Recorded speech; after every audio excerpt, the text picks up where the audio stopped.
Welcome to Grown Up.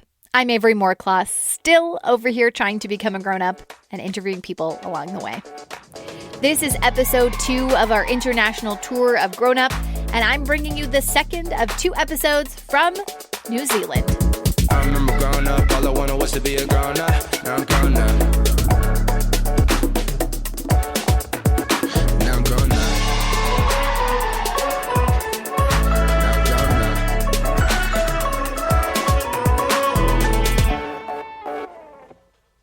Last episode, I played you the national anthem of New Zealand, and today I bring you the unofficial second national anthem of New Zealand.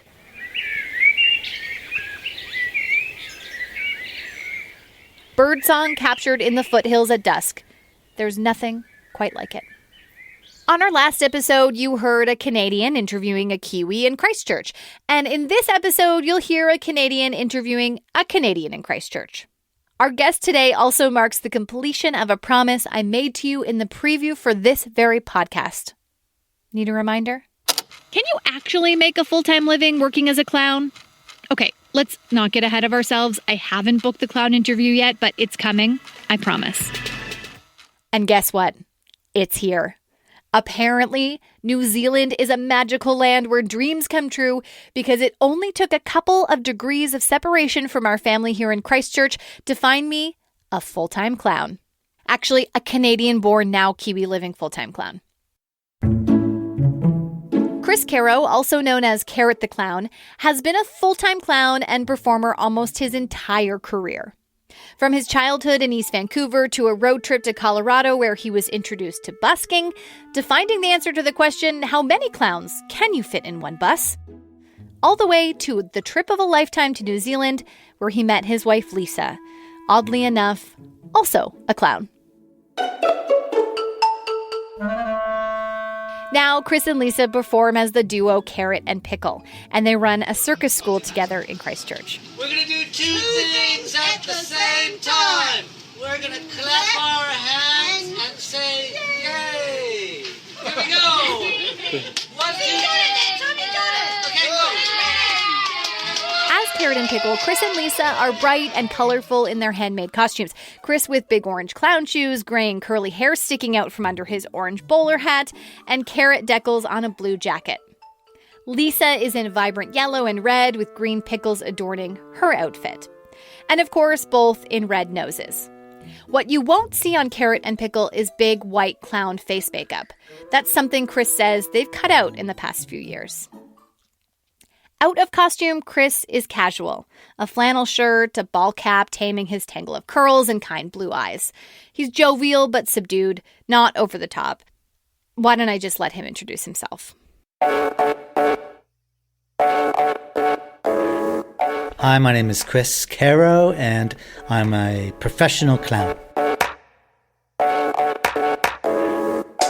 I do shows for kids and for adults. I teach circus classes.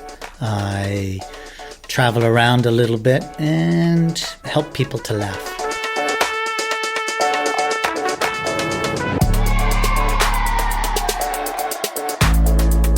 Can you tell me about your duo?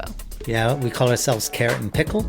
And I'm called Carrot because it's a funny sounding vegetable. And if you ask anybody, when you're not listening to this program, to name the first vegetable that they think about, they'll say carrot 90% of the time.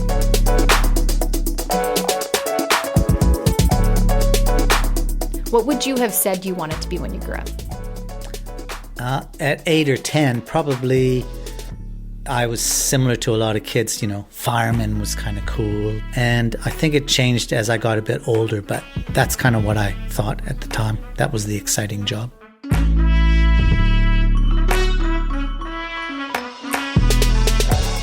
By the time I lived through some of my life, I started seeing that firefighting wasn't going to be the thing. But I did really like the idea of doing something that was for people. Just wait. I know. I'm going to have to train it. Jacket, stay there. Stay. that's probably why I'm doing clown, of all things, because I get a chance to be creative and create things, and I get a chance to interact with people, and I get a chance to hear people laugh, and I get a chance to just have fun. What a good jacket! You're a good jacket. You're a good jacket.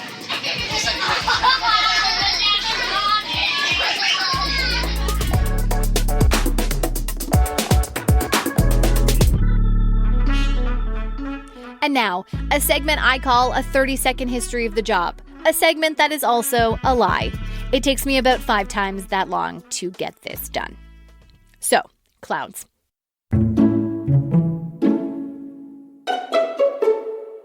It's actually quite difficult to find sources online about the history of clowns like Carrot. And by that I mean fun, loving, friendly clowns. And one of the reasons for that is that the history and psychology of creepy or scary clowns dominates search results of today. And though this is part of the history of clowning, I'm going to focus here on the more positive side of clowns. And then later, Chris and I will tackle the other.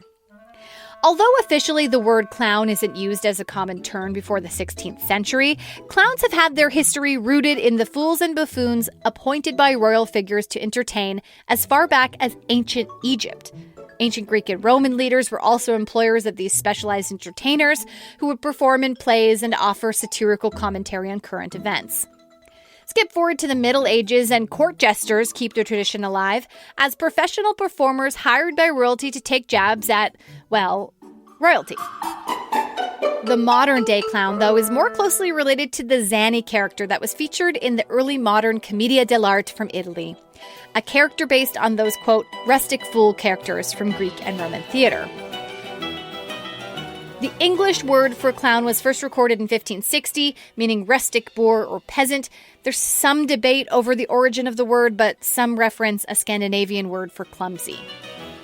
By the early 1800s, a man named Joseph Grimaldi, an English actor, lays down the foundation for the white-faced, huge smile clowns we think of today. Actually, clowns in England are still sometimes called Joey for that reason. He invented the white-faced clown with colorful clothes that we think of now in North America as the typical clown. Fun fact, before his death, he actually died at age 60, worn out from traveling and performing across England and Europe. He wrote his memoirs, which were later edited by none other than Charles Dickens. Hop on over to North America, and clowns take on a tramp or hobo persona as the Great Depression arrives in the 1920s, and clowning is used by Emmett Kelly and Charlie Chaplin and others as a storytelling tool. Some famous clowns to note through North American history are Red Skelton's Dodo the Clown from the movie The Clown in 1953, Bozo the Clown, who had his own nationally televised cable show by the 1970s, and of course, the world's most well-known clown, Ronald McDonald, who was actually originally played by Willard Scott, who also played Bozo the Clown from 1959 to 1963. As the popularity of clowns as modern-day performers increased, so did the number of clowns, performing for children and adults at parties and festivals across the planet. One of those clowns is Chris Carrow. Please enjoy our conversation about his career in clowning and his relationship with the character he created, Carrot. Chris, I really appreciate you having me and for agreeing to be on Grown Up, because interviewing a clown has been on my podcast bucket list. Great. Well, here I am. I'm the clown you're interviewing. Welcome. Now, right off the hop, are there any clown misconceptions that you'd like to dispel? Or what do people ask you about being a clown that you hear the most that kind of grinds your gears maybe? Okay, there's two different things. Some people say, what's your real job? And that kind of gets me once in a while, but I kind of go, that's okay. They just don't understand what it is that I do. And the other thing is the scary clowns, which is only something that's happened probably since Stephen King, probably, the author. There never used to be this sort of scary killer sort of clown thing. And now there's some kids that are around that come up and they go, oh, I'm scared of clowns. But that's not what clowning is about. Clowning is about sharing joy, I guess. It's one of the things. I guess if people are asking you, what's your real job, they're not assuming that clowning can be a full-time job. Is clowning a full-time job for you? clowning is a full-time job, and I think the difference between here, say in New Zealand where I am now, and even in North America, in Canada where I'm from originally, that clown isn't looked at as a legitimate kind of career. But if you go to Europe and you see clown and mime and stuff like that over there, it's revered. They stop and they go, whoa, these are professional people. These are people that do this for a living. It's funny that we tend to look at it as something extra. And there are a lot of people that try it out. That's true too.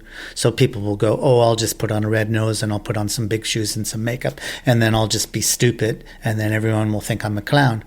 But clowning takes a lot of work in order to get good at it, and it takes energy and it takes the desire to do that. So it's actually a choice of a career, really.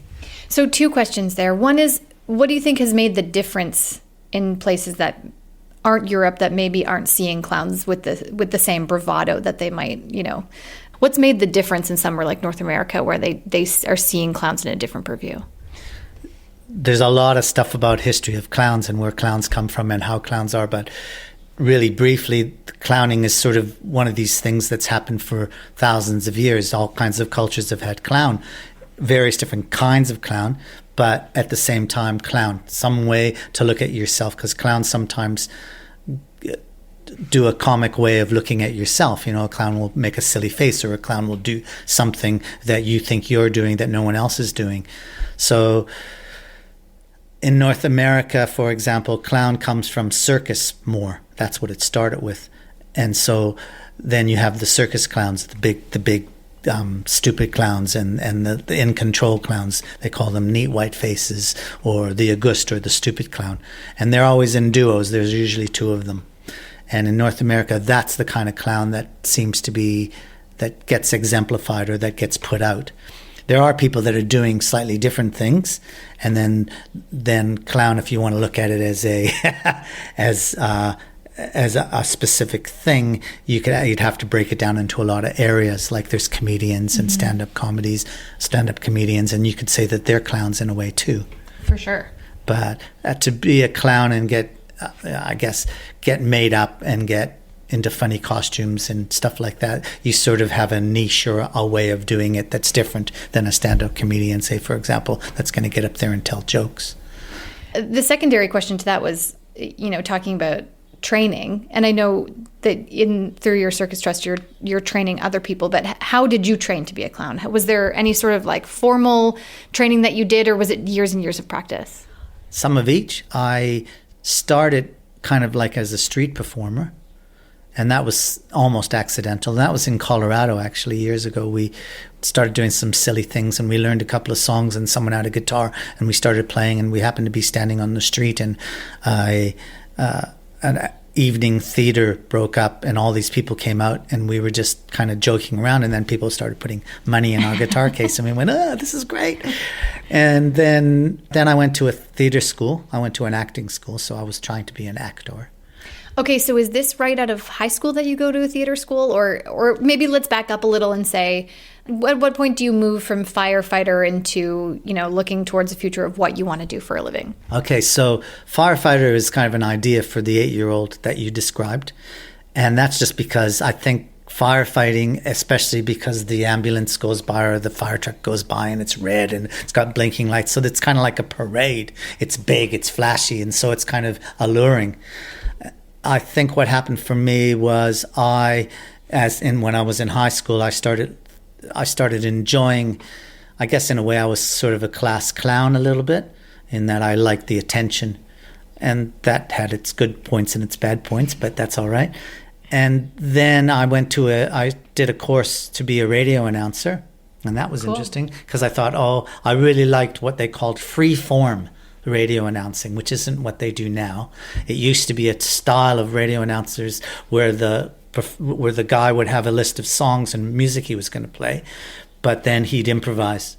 Radio was attractive to you? Yeah, I did a DJ course, and it was really interesting, and that was good.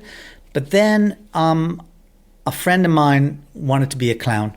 Well, he was talking about the Barnum and Bailey Clown School in Florida, and he wanted to go there. And we were working way up north in Canada, and we decided that we were going to go. So we got in this truck, and we started traveling. We traveled from northern Alberta all the way down to Colorado, and we got to this little tiny town called Greeley, and which is just a college town down there.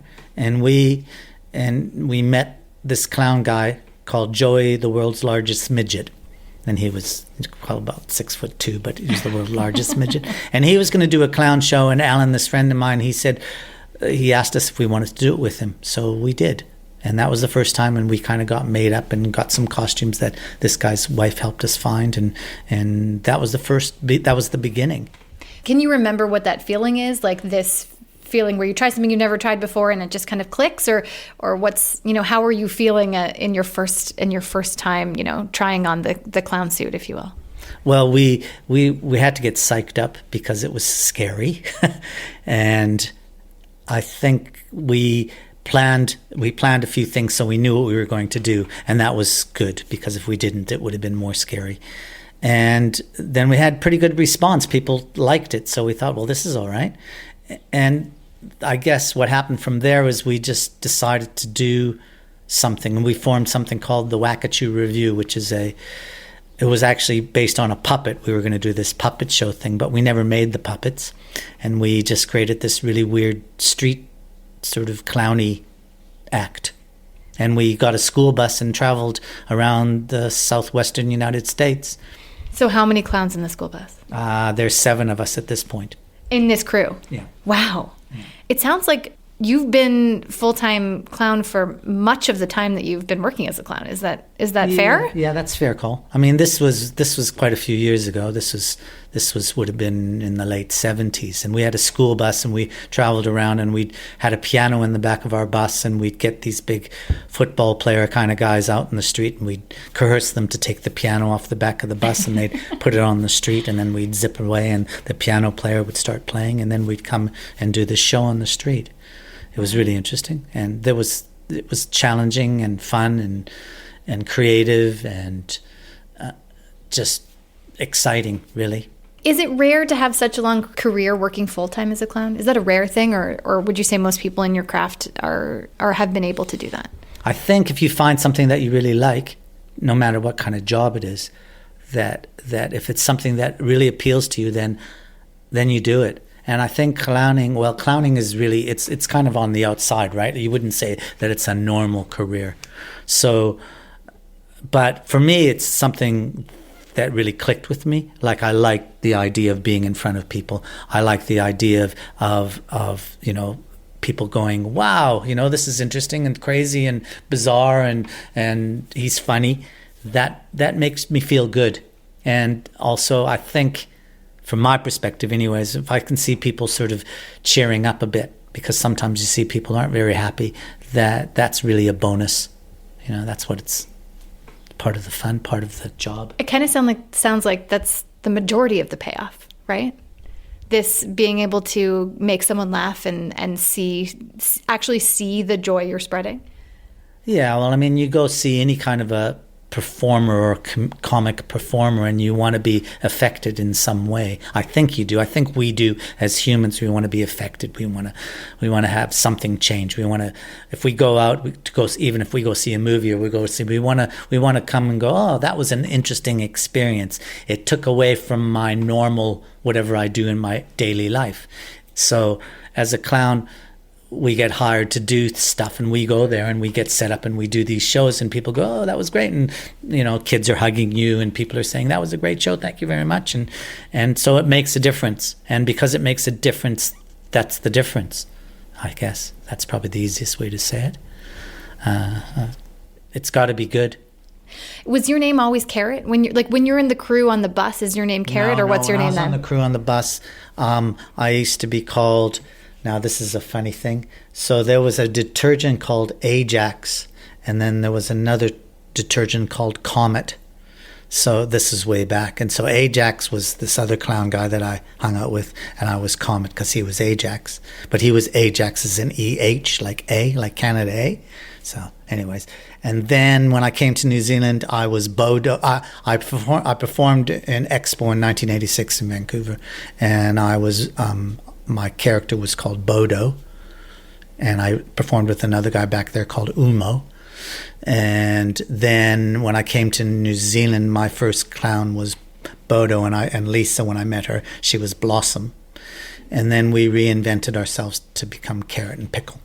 Okay, so how do you end up in New Zealand? I guess one of my questions was going to be, does Lisa become before New Zealand or does Lisa come after New Zealand? But I think the answer was worked in. But how do you? So you grow up in East Vancouver, you end up in Colorado on a bus full of clowns. Yeah, hippies and clowns. Yeah, hippie clowns. Yeah. Hippie clowns. Yeah, the both.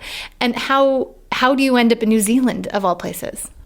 You used to be able to buy a South Pacific ticket on the airplane. It would cost $1,000 and it was good for a year. So this is back in the day when I don't think you could do this anymore. So as long as you move forward on your one year ticket, you could go anywhere you wanted in the Pacific. So you needed to go in a forward circle. So I went from Vancouver to Hawaii and spent a month in Hawaii on the Big Island and just sort of looked around and had a friend there. So we just went camping and just hung around. And then I always wanted to go to Fiji. And when I went to Fiji, I spent 6 months in Fiji. And I started I was clowning a little bit more in Fiji and playing because I went to villages and did different things like that. And so that was kind of interesting. And then I went to Australia and spent 6 months in Australia and again started getting jobs. As soon as someone hears you're a clown, they go, "Oh, we have a job for you. You can come and do a show for us." So, okay, I didn't really want to, but yeah, here I am. And then I came to New Zealand and I visited this friend of mine in Nelson, which is a town north of... I've heard of it, yeah. And then from Nelson, he sent a letter to Lisa saying, because this is back before internet, he actually sent her a letter saying, "Oh, I've got this friend who's come. He's coming to Christchurch. You should connect with him." So she did. And she said, "Oh, you seem like the kind of guy I want to hang out with." So we hung out. And now, 30 years later, we're still hanging out. So you met because you were clowns? I get that's probably right. Yeah, I was a clown and I was coming through, and she was clowning, but she was still trying it out, and so then we decided to do shows together. Right away, you decided to do shows together. Before you're a couple, you're doing shows together. Well, we were hanging out for a couple of months, and then there was this job that came up with what was the Crippled Children's Society, and they had a puppet show that was Banraku style, which is puppets like that you work their mouths, but they stand on tables and stuff. And it was about disability. So it was a disability awareness show with puppets. And we got this job together. And then after almost a year, we were together and we were living together, more or less. And then I had to get my visa fixed and all that stuff. And then we ended up getting married. And so at what point do you become Carrot and Pickle? Does that take a while, or does it start right from the beginning? In the first year, we did Bodo and Blossom, and it was just kind of working it out. And then I don't actually have the memory of why we totally changed, but I know that Lisa Pickle is kind of an interesting thing because she likes pickles. She likes sort of that pickly, vinegary kind of food. That she likes that. And Carrot is kind of like, my last name's Carrow, so it was easy to change that to Carrot. And like I said, carrot is a vegetable that is, you don't call yourself broccoli because it's not American people. You don't call yourself Brussels sprout because you don't call yourself cabbage because who wants to be a cabbage? But you could call yourself carrot because it's an upstanding vegetable. So, yeah. And a vegetable, and it's orange. It's a nice color, Yeah. Okay, so can you tell me a little bit about how your personality connects to the persona of the clown that you play? Is it you, or is it you putting on a specific persona that you've decided upon? How does that work? Okay, there's some of each there. Basically, if you want to be a clown, you have to want to be not invisible. Okay, I'm trying to describe what I mean by that. Clown is not invisible. If you're dressed as a clown, whether you're someone pretending to be a clown or whether or not you've actually invested time and energy into being a clown, someone's going to see you and they're going to be there. You can't sneak across a room and not, you can't just sort of sit down in a chair and hope that nobody notices you, because you're noticed. So the first thing about clown is that you have to be aware that you're not going to be invisible, and you have to like that. And you have, so what is it? You have to be extroverted enough so that you don't mind people looking at you. And you have to be willing to be stupid or foolish. Foolish is a good way to describe it. Stupid is as an aspect, but foolish. A lot of people have a problem with being foolish because they think it sets them out. Look, I don't want to be foolish. I don't want to look stupid. But for clown, that's what you want to be stupid. You want to be, you want to have problems with something as simple as trying to sit in a chair. The chair keeps moving or whatever it is, or you fall off the chair, whatever it is. That's part of being a clown. The clown is the sort of person, I guess you could say, that has a problem trying to succeed, but they keep trying. They don't give up. They keep trying. And by having problems, then you create solutions which make more problems. And that's the wonderful thing about clown. So when you put on your costume for Carrot, does it just happen naturally that you become Carrot, or is it something that you have to, like, there's some kind of switch you have to turn to be in character? Okay, so because I've been doing clown for a lot of years now, like 30 years plus, I think what's happened for me is that there's a place where I kind of go into it. But I mean, I could be the Carrot sort of person if I wanted to right now. But the thing about it is that you put your costume on and then you kind of know that you're dressed for the occasion. It's like putting on a suit to go out, I'm putting on this kind of clothes, or you put on your wetsuit or your shorts to go to the beach. You know that there's sort of things that's going to happen that fit with that. So in clown, definitely putting on your costume helps, but when you've been doing it for a long time, then it's not necessarily. And there's a lot of people that have done clown and clowning for a lot of years, and they slowly but surely get rid of all those extra things. Oh, I have big shoes, well, I don't need them anymore. Or I have a jacket that's too big, well, I don't need that anymore. I'll just put on a nose, or I won't even wear a nose. Some people do clown and they don't even wear noses anymore because they know that they can create the persona or the thing that is the clown. And have you done that? Like, because you don't wear any face makeup. No, is one thing I've noticed. I used to. You used to. So you have stripped back what you use. I used to wear quite a bit of makeup back in the day. I don't have any pictures. I'll dig them out later. Anyways, can't really see them on a podcast. Here's a photograph. How does it look? Just imagine me with makeup there. Now imagine me without makeup. Here I am. Hello. So it's changed. My costume that I currently use is one that I've used for quite a few years, and I keep on getting it re-sewn and also remade and things like that, because I guess once you found a way of being, if you want to call it that, or a character to be, then, and it's working, so you want to keep that. But at the same time, we've also done other things, like last year in the Buskers Festival, we were garden gnomes, so we're life-size people that are garden gnomes, although we're little people anyway, so it's sort of part way there. And we've created different kinds of clowning to do with different things. Like we've got a icebreaker kind of crowd maintenance crew that goes around and tickles and massages and does stuff for people in crowds that are getting together for a conference or something like that. We get them to meet each other and we have a hug time and we do all kinds of stuff. So we've created different kinds of characters. And in our early time together, Elisa and I, we used to create a lot of one-off shows, environmental shows about insects, shows about... We created all these shows. We got these little contracts. Weren't ever much money, but we'd make all the props and make all the costumes. And they'd go out there and do the show. And they'd go, whew, that one's done. And then another one would come up and we'd do that. And then comes to the point where you go... do I really need to do that much work for $100 or whatever it was, So so then as the years go by and we've got 3 children and things have to be paid for, so you streamline it a little bit and you get a little bit better and you find gags and sketches and bits and pieces that are going to work every time. So what did the kids think of your profession? Well, our first son, Saul is his name. We used to take him to the shows, and we used to just nominate someone to be a babysitter, and we'd say, "This is the babysitter. Would you like to babysit us?" And we'd sit him down, and he would watch the show and play with his toys, and the babysitter would be there, and then we'd thank them, and that would be the end, and give them an applaud and stuff like that. That was Saul.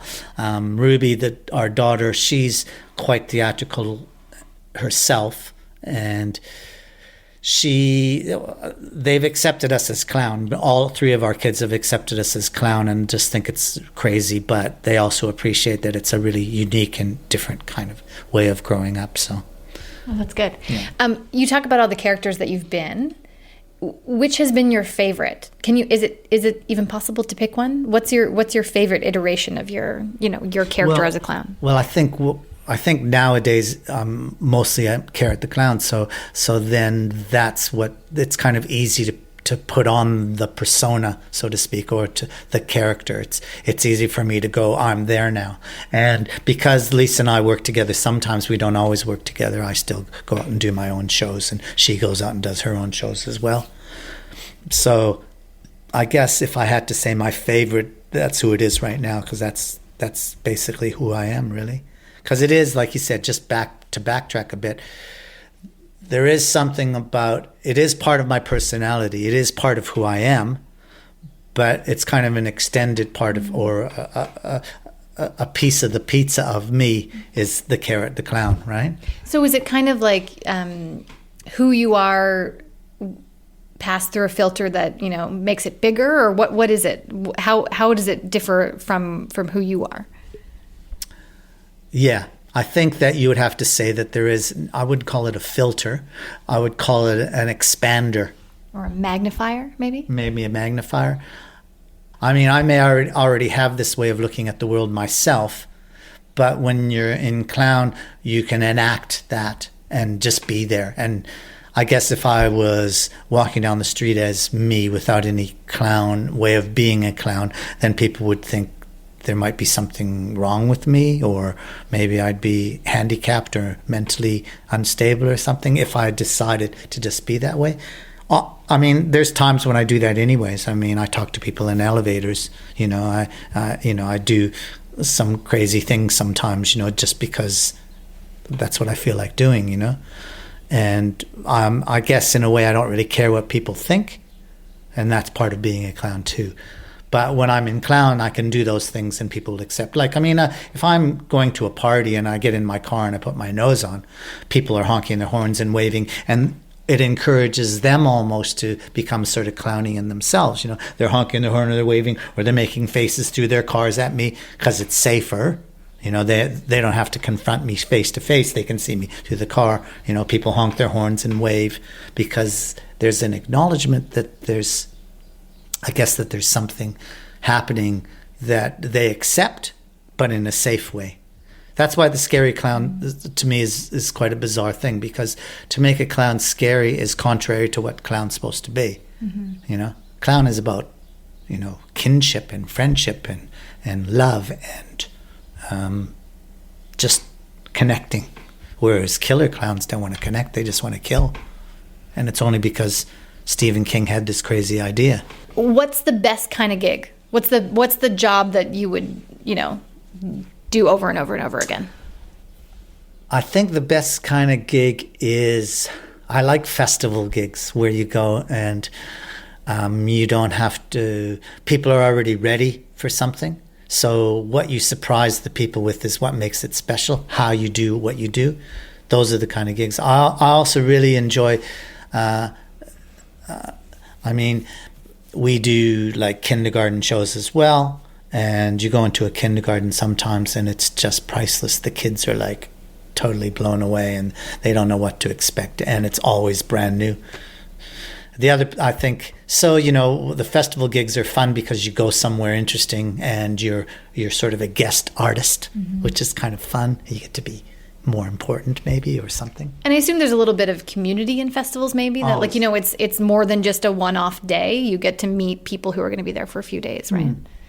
Yeah, if it's a bigger festival, then you get to be part of the performers. And that's kind of fun. It's kind of interesting. You may not meet all the performers, but you do get to be part of them. What's the hardest part about what you do? You have to live with yourself. And because I live with myself, I can see out of my eyes, and I see the things that maybe work and don't work. And then I see things that I might want to achieve, but I don't feel like, I guess it's that self-judgment. Am I that good yet? Am I good enough? I mean, I'm not on television, and I'm not in the movies, but I'm happy with what I'm doing, and that's content. But there's always this what if. I guess there's what ifs all the time about, I could have done this instead, and I would be doing this instead. Maybe that's the hard thing. I don't think that's the horrible thing. I think that's just part of the grass is greener on the other side of the fence sometimes. I think it's also normal too, right? Like I am surprised how often I talk to especially entrepreneurs who, from your mind's eye, you think, wow, they're so successful and confident and all these things. And then you talk to them and they're like, oh, I didn't, I failed at this and I'm not here yet. And you're always moving the goalpost, right? Mm-hmm. That's I feel like one of the entrepreneur things that keeps you going, but also as you go, it makes it harder to stop and enjoy what you're doing, right? Yeah, if we go there, we've actually now that Lisa and I have been doing shows for quite a few number of years now, that we now don't do some shows. I mean, we don't do every show that comes in, whereas we used to. Right. There was times when we would do, coming up to Christmas in Christchurch, there would be 5 shows a day for a week or two, and we'd be like totally exhausted, but we were young and we had lots of energy and got to keep going, and that's what we're going to do. But nowadays, we don't do that kind of stuff anymore. We do less. If we do a show and it happens once a week or once every 2 weeks or even once a month, that's fine. And the next show that we've got is in 2 weeks' time, and we don't have one until then. But it's part of what happens. I guess you sort of mellow out a little bit. You don't have to try and force as many shows as you can out there. So looking forward, is there retirement for a clown? Like, is that something you could ever shelf, or is it something that you just have to keep doing? I think, like, we're getting shows now where people are coming to us and said, oh, you did my 5-year-old's, you did my birthday when I was 5, and now you're doing my daughter's birthday who's 5. So we've now come 20 years into the future, and now I'm going, well, I'm 60-ish, so does that mean I'm going to still be going to these kids' birthday parties when I'm 70 and 80? And I kind of think in the back of my mind that I probably won't. But at the same time, Lisa and I are working on some new kind of ideas around clown that are sort of not, I guess you'd say elderly clowns maybe. I still have, it's funny, but I still feel like I'm quite capable. But Lisa gets injured quite a bit. She does a little bit more acrobatics than me, so she's getting a little bit more, she's got sore bits and sore neck and sore back and sore knee and different things like that. And we come out of the show and she'll go, oh man, I landed funny on my ankle. And I'll go, okay. So another week of, massage and stuff like that. And then she comes right. But I guess the physical part of clown, if you do a lot of physical stuff, and we do, then that has to change a little bit. Mm-hmm. But the good thing about doing clown and being physical is that you have to be fit or fittish. So that's a good catalyst for that. I just live a few blocks from the beach, as you know, so I can go for a run to the beach, and I got a 3 or 4 kilometer run that I do, regularly. And to keep my fitness up is a really, really good thing. So maybe that's a good thing about clown. Well, it's certainly a good thing for me about clown. If you think about whether they're kids or adults or whoever trying to figure out what they want to be when they grow up, looking at your experience, what is your best advice for someone about how to move forward? I think look at what you like to do, and if you really like the thing that you want to do, whether or not you like to read books, or you like to write, or you like to swing on a swing outside, or you like to fly airplanes or go for a swim, find the thing that you really like to do. And then even if that's not exactly the thing that you get to do as you go into your future, make sure that you use that to help you make decisions about what you want to do in the future. So if you like swimming, if you like going in a pool or in a lake, and that you really enjoy that, then that might be your place to go. Even if you don't become an Olympic swimmer or anything, that might be your place to go, so that you can use your imagination to figure out what you want to do, or even just to relax. That's great advice. My last question is, why do you keep doing this? What keeps reigniting the fire? You've spent, the majority of your life as a clown, whether professionally or not. Why do you wake up every day and decide to keep doing this? I guess there's two different things. First of all, it's the thing that I do. So I'm not saying that I can't do other things. Like you can teach an old dog new tricks, and I'm willing to do some things other than what I do, but because of, what do they call it, the 10,000 hours or something like that, I've put a lot of time and energy into clown and teaching clown and theater and circus. Now I've done lots and lots of that, and it is something that I see that's really valuable for humanity. I think more people should be doing. I mean, there used to be this guy that I used to know, and he said, if everyone knew how to juggle, then everyone could just stand on the corners and juggle all the time, and then there wouldn't be any time for people to be upset at each other or have wars or anything, because we'd just be juggling, And I said, that's basic, but that's kind of what it's like. You get out there and you see whoever it is, whether it's a little tiny kid or an adult, and they do something and they go, I can do this, and you go, yeah, you can, and so it's one of those things that, for me, doing clown is about connecting with people and connecting people with themselves, and teaching circus is about giving people a chance to do things that they didn't necessarily think they could do, and finding out that they can, which then gives them a chance to try other things that they, it opens up channels, it opens up ideas, it opens up imagination. It's a ripple effect that moves out from you. Chris, thank you for doing this. I really appreciate this conversation, and I am so in awe of what you do. I think it's such a cool profession, and that you're bringing so much joy and happiness to the world. Thank you very much. Thanks for having me.